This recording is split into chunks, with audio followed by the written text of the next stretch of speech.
All right, what is going on, everybody? Welcome back to another day of SaberSim's DFS office hours.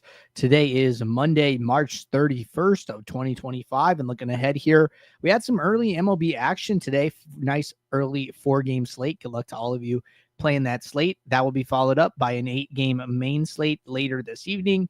There is a 7-game NBA slate happening. There is a 4-game NHL slate happening. And then I believe we also have some tennis action this morning. 17 games on or matches on the tennis slate. So plenty of DFS action to check out all week long here. For those of you who are new, welcome. My name is Andrew. I'm one of the coaches over here at SaberSim. This is a show where we go over how to use the SaberSim app, answer any and all DFS related questions. Get your questions in one of 3 ways here. First off, send us an email, support@sabersim.com. Second, post it live in the YouTube chat. Third way, post it in the office hours channel in our Discord server. If you're not in our Discord and want to get access to that channel, there's a link in the description of this video. You also get access to our similar channels, individual sport channels, and you get access to the rest of the SaberSim teams. Can't say enough good things about the Discord. But with that said, we do this show Monday through Friday, 4 p.m. Eastern, and then we do this show on Saturdays at 12:30 p.m. Eastern. So tune in any one of those days, get your questions answered. Why don't we get SaberSim pulled up here? Reminder, with all of the, sports and slates going on that I just mentioned, I think there's, what do we say? Tennis, NHL, NBA, MLB, pretty sure like there's esports and League of Legends and all that going on. We do have a 5-day free trial. We reset everybody's trial at the beginning of MLB season, which was just like 3-4 days ago. So if you guys have checked us out previously, want to check us out again, 5-day free trial is ready to go. Once again, you can sign up through the link in the description of this video and get rocking and rolling. So I just want to remind everybody of the trial reset. All right. So no questions to get us started today, but there are plenty of slates going on. So why don't we do some builds here? And we'll start off with a little slate demo. We will build lineups for the 8-game MLB slate tonight.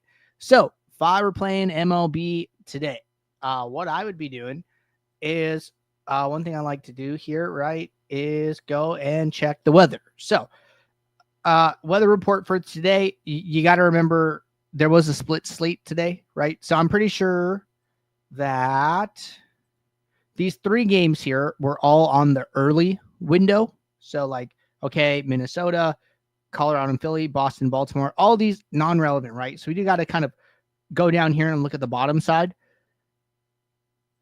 DRCC real quick says, is there any advice you have for MLB using SaberSim Pro that can help come close as possible to the ultimate plan? So why don't I just do this demo as if I'm on Pro? Okay, so I will use SaberScore for this demo, and I will not do ultimate contest sims. So I think that should help out. All right. So first thing, right? No major concerns here. Texas and Cincinnati, Pittsburgh and Tampa Bay. No like major good hitting spots, no major risk there.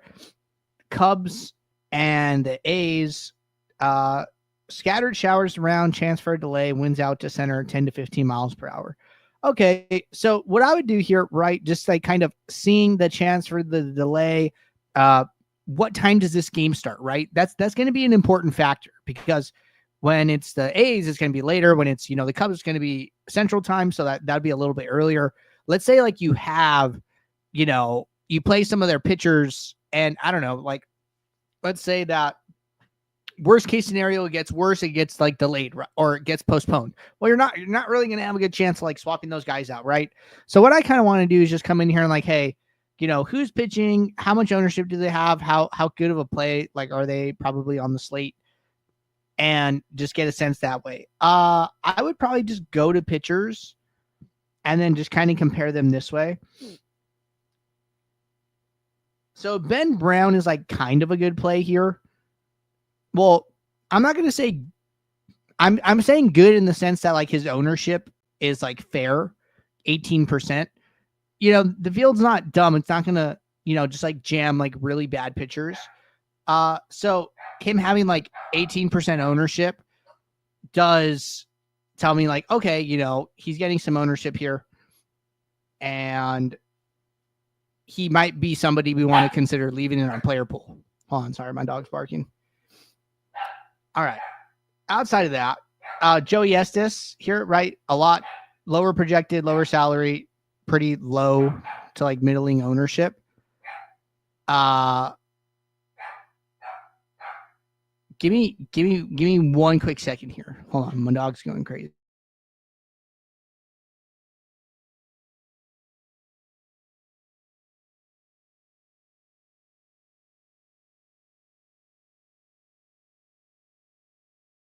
All right, sorry about that. Should we get now? Okay, so where was I? So here, right? What I would probably do, right, with the chance for the delay, I would probably remove Joey Estes from the pool, and I'd probably leave Ben Brown, right? This is like simply just like risk. Like, I don't think it's probably worth it to have him in there if there's like chance for delay. Plus, you know, he's not like the best play overall, anyways, just like ownership wise. So that's how I would handle it. Other people might X both, other people might leave both. They're like, hey, you know, if the game plays, we're going to get an ownership discount because maybe people are fading it, right? There's a bunch of different ways to do it. 8-game slate. There's, 15 other options here. I'm not super concerned about it, and I think it's okay. So that's how I'm personally handling it. All right. Outside of that, I'm going to put on this default rule. Don't use batters against opposing pitchers. And what else am I going to do? So we said pro plan. So 5,000 lineups. I'm going to leave default minimax. The only other thing I would do with pitchers is, so if you are on, I don't know if this is true or not. I think pro used to have detailed stats. Not 100% sure. Let's just assume you don't have detailed stats. So other than that, I think I'm just going to leave this alone. I might put in a filter here to just where there's like a big drop. This is typically like the last starter and then the relievers come in, right? So then I would just put like a little filter, show players with projection greater than, in this case, 5. Oops. Okay, only do this for pitchers, by the way, because you might rule out some batters you don't want to do. All right, cool. So now I basically only have pitchers that are expected to start in my lineups here or my player pool. That's really all I'm doing up front. I don't think I'm going to do too much more here. So then I would kick this off. All right. Now, let's say we are building lineups. We go to the contest tab. We pull in our entries file, and we are building lineups for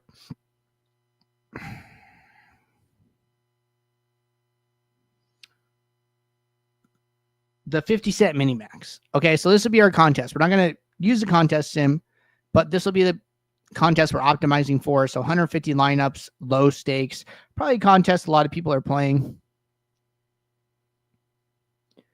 And we will let this finish building.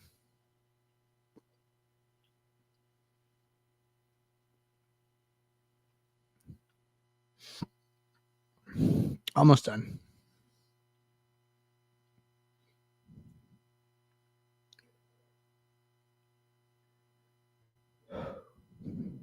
Okay, lineups are loading. So one question that comes up a lot, which I want to mention here, is people say like, hey, what Saber score do I know what to use? Like, what's large slate versus small, right? So when you go into your Saber scores, it will default to a Saber score for you. So it either defaults to small slate 10 to 50K, or it defaults to large slate 10 to 50K. Okay. So the large slate versus small slate designation happens automatically. This is based on the number of games on the slate. If the slate has 2 to 5 games, it uses small. If it has 6 or more games, it uses large. And then if it is a single game, it will use the single game option. Okay. The builder does use single game for like tennis, NASCAR as well, MMA. So just so you guys know there. And so you never have to worry about picking the right small slate versus large slate. Okay. That's kind of the point I'm trying to make. The builder knows how to do that. What it doesn't know is what contest you are primarily optimizing for, right? So in this case, we said the mini-max. How many entries did the mini-max have? So I would just go to the contest tab. Mini-max, 50 cent, 47.5, right? Okay, so that's fine. So I go back to my build. So we just so happen to be on the right size here. But let's say it was 51,000. Well, then I would just come in here and I would switch it to 50K plus, right? So just you're kind of responsible for selecting the right one on the back end of the Saber score with the number of entries in the contest. So just keep that in mind, right? But if it's on large, then you just say, okay, I'm going to stick with large, and then I'm going to change the entries. If it's on small, okay, I'm going to stick with small, and I'm just going to change your entries. You're never going to have to go from small slate 10K to 50K to large slate 1K to 10K. There's like no situation where that happens. Maybe if like a game gets postponed or something. That's the only outlier scenario I can imagine that happening. But either way, right? We are on the correct sorting metric. Okay. So great. So really everything else is the same here. So the way I think about the contest sims are just a way of getting better sorting metrics. But all you're doing is you're getting to your correct sorting metric, the one you're going to use, whether that is Saber score, whether that is ROI for a contest. All the other steps are the same, right? We did a little bit of work up front with, some filters and checking out some weather. We really didn't do much else. We put in like a rule, don't use batters against opposing pitchers. And then we get to the post build where we stick with Saber score. We skip the contest sim kicking off and putting the metric there. We're not going to have ROI, so we're just going to stick with average projection here. And then now everything else is going to be the same, right? So I'm going to come in and I could start wider and work smaller. I could work through these through the post build lineups a number of different ways. Maybe first I start with my stacks, right? Okay, what kind of stacks are we getting? We're getting at least a 4 stack in every lineup. That looks good. No team stacked more than 35%. Seems pretty good here. 35, 30, 25, 20. Kind of drops pretty fast here. Oh, we're only looking at 20 lineups. So we did say the mini-max. So let's bump this up to 150.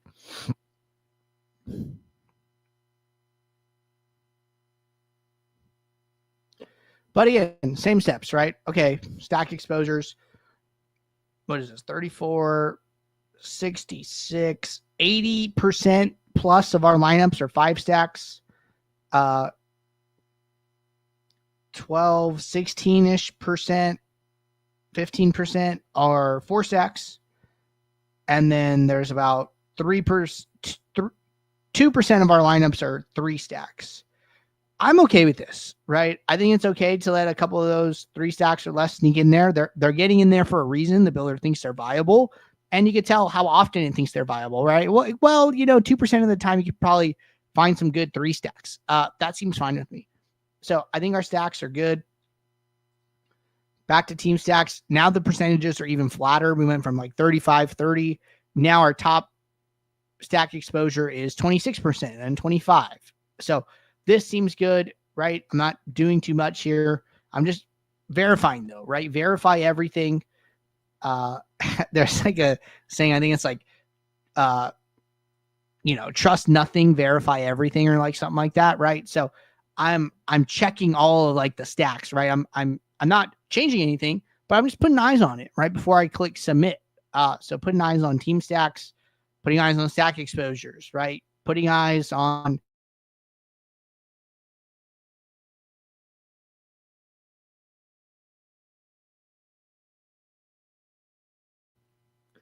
I would look at batters and pitchers. I like to use these two, the all batters and the pitchers. So I go to all batters. Okay, no batter more than 24%. And that's Jose Ramirez, and he has decent ownership. So that's like 2x the field. All of my leverages are less than 15% here. So taking like a couple stands here. Looks like a little bit of Cleveland, a little bit of like Detroit, a little bit of Houston, but seems okay, right? Overall. So, okay, pitchers. So pitchers are interesting. We're taking one huge stand on Tyler Glasnow And then we're like pretty flat across the board. Otherwise, he has a lot of ownership, 47%. But it also looks like he's like the only pitcher over 9,000 salary too at like 10,000. So sometimes you'll see this, like there's just like one, very like high salary pitcher like on a slate, and just so happens to work out that way with games and rotations and things like that. So the builder is like, hey, this guy stands out from all the rest. He obviously has a lot of ownership. We think you should play him at an even higher rate and then be a lot flatter elsewhere. So we're taking one big stand on the slate, which is this one pitcher. We're taking a few stands on like Detroit, Cleveland, maybe like a little bit of Houston, but those are like a lot lower.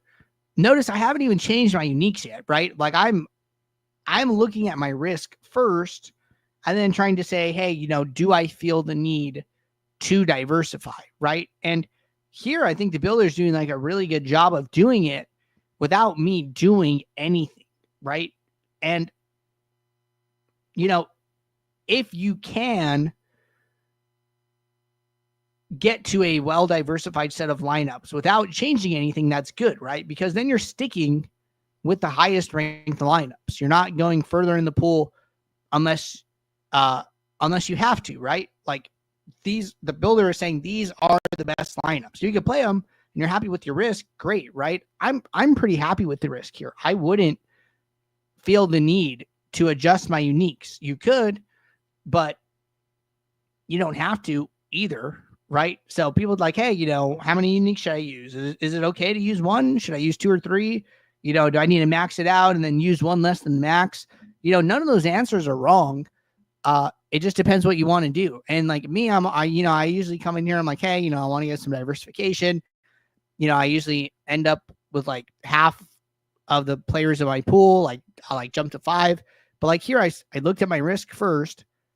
My exposures are very, very flat, except for one big pitcher one, and even batters look okay. I'd probably leave it. So this is how I would build lineups for MLB today. And I think one other thing that you could probably do here, right, is thinking back to us checking the weather earlier.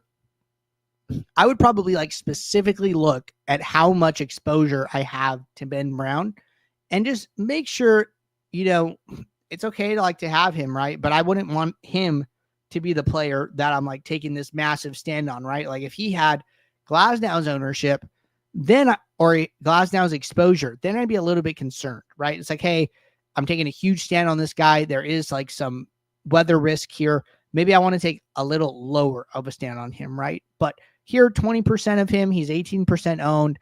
If he does bad, I'm matching the field here. I'm really not getting any leverage, and I'm just, playing it pretty close to the field here. So I actually like that approach. I think it's good. And if you had like 60%, like I'd probably consider lowering it to like 40% or something like that if you did still want to take a stand on him. So those are my notes, and those are my ideas and thoughts about how to build lineups for MLB for today. But let me know if you guys have any thoughts or opinions about that. In the meantime, check in Discord here. And we did this like with the SaberScore demo, right? But other than that, no questions in Discord or office hours. Appreciate you guys tuning in. I'll be back tomorrow, 4 p.m. Eastern for our next show. So until then, everybody, take care. Good luck. Thanks. Bye.